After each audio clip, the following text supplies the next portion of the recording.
Retorika itu mudahnya definisinya ya bagaimana kita menggunakan bahasa untuk mempengaruhi orang lain. Ini kalau bagi kaum sofis ini nilainya sangat penting. Karena mereka aktivitasnya di situ. Orang-orang sofis itu kan pekerjaannya dalam tanda petik ya menjual ilmunya.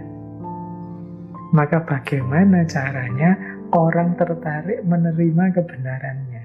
Nah, disitulah gunanya retorika.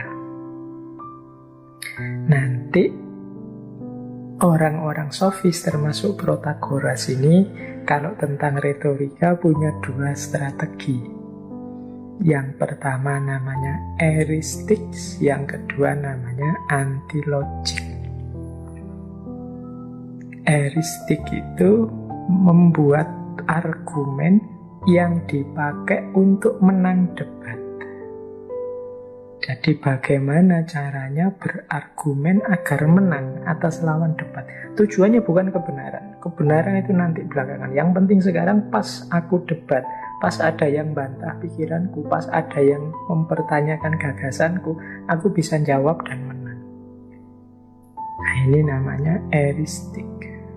Jadi kemampuan membuat argumen sehingga menang debat. Itu para filosof zaman itu senang sekali dengan perdebatan. Maka kaum sofis punya teknik khusus namanya eristik. Gimana caranya menang debat. Jadi filsafat tidak lagi bagaimana mencari kebijaksanaan, tapi bagaimana menang dalam perdebatan. Tidak lagi mencari pencerahan, tapi bagaimana menaklukkan lawan debat. Kalau bahasanya Aristoteles, eristik ini adalah the dividing in argument. Jadi pertempuran yang kotor dalam berargumentasi. Tujuannya apa eristik ini? Eristik ini tujuannya making worse argument seem better. Membuat argumen yang jelek jadi baik, jadi kuat. Jadi sebenarnya itu argumen itu tidak masuk akal loh. Argumen itu rusak loh. Argumen itu kacau. Tapi kalau orangnya pinter, argumen yang tidak masuk akal, argumen yang kacau, argumen yang tidak karu-karuan tadi jadi baik, jadi kuat. Entah dengan polesan apa, rasanya itu lemah loh argumen itu. Tapi ternyata bisa jadi kuat. Jadi making worse argument seem better. Itu lewat retorika tadi. Nah, ada lagi teknik kedua. Teknik kedua ini namanya antilogik. Antilogik ini berargumen dengan cara mengajukan proposisi-proposisi yang berlawanan sampai ketemu jalan buntu. Jadi kalau ada orang ngomong apa, saya balas dengan yang berbeda, yang kebalikannya, yang membuat dia tergiring terus mikirnya sampai lama-lama dia nyerah. Itu antilogik namanya. Jadi dibantahi terus. Ada orang ngomong apa, dibantah, dicarikan bukti, dibantah, dicarikan bukti. Katanya sayang, tapi kok enggak pernah kirim WA misalnya.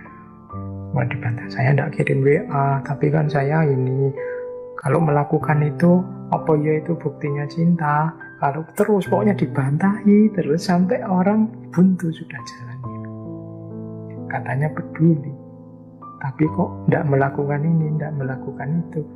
Sudah kok itu dilakukan dengan jalan lewat jalur ini, lewat jalur itu. Katanya sayang sama rakyatnya, kok sembunyi-sembunyi lewat jalur ini, lewat jalur itu, kok tidak terang-terangan. Sudah kok terang-terangan, hanya saja sampai Anda membaca. Katanya terus begitu sampai orang buntu sudah.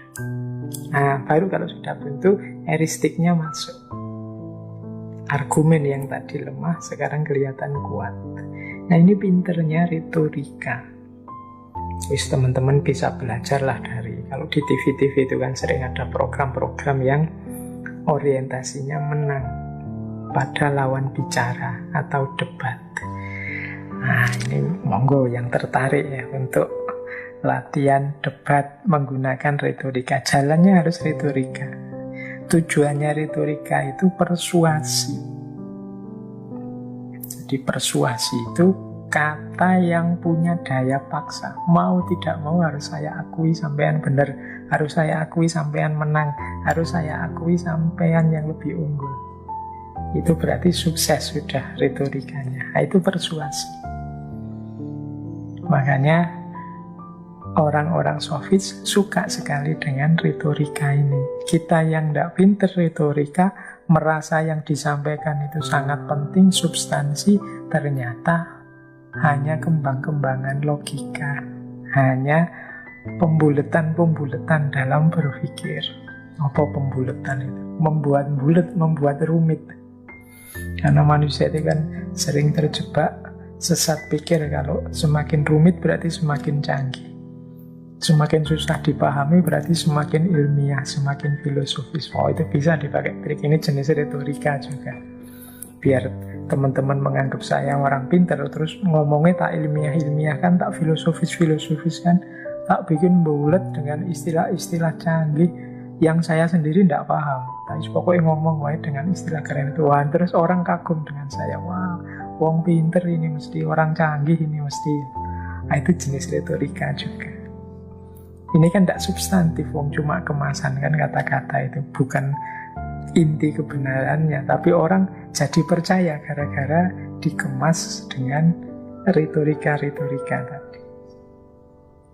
Nah, tujuannya persuasi. Orang menganggap kata-kata kita punya kekuatan, punya daya paksa. Kuncinya retorika itu namanya kairos. Jadi apa kairos itu? Mengatakan sesuatu dengan kata-kata yang pas di waktu yang pas. Itu orang pointer sudah. Ahli retorika itu tahu kapan saya harus mengatakan ini dalam situasi apa. Jadi orang yang ngerti retorika itu tidak semua amunisi argumennya diobral. Dia biasanya lebih taktis untuk melihat kapan saya harus ngomong, kapan saya harus diam dulu, dataku yang ini keluarnya kapan. Nah, itu orang ahli retorika ngerti yang seperti itu. Dan ini juga yang disarankan oleh Protagoras kepada murid-muridnya. Jadi murid-muridnya diajari untuk berretorika. Karena ini bekalnya akademisi zaman itu.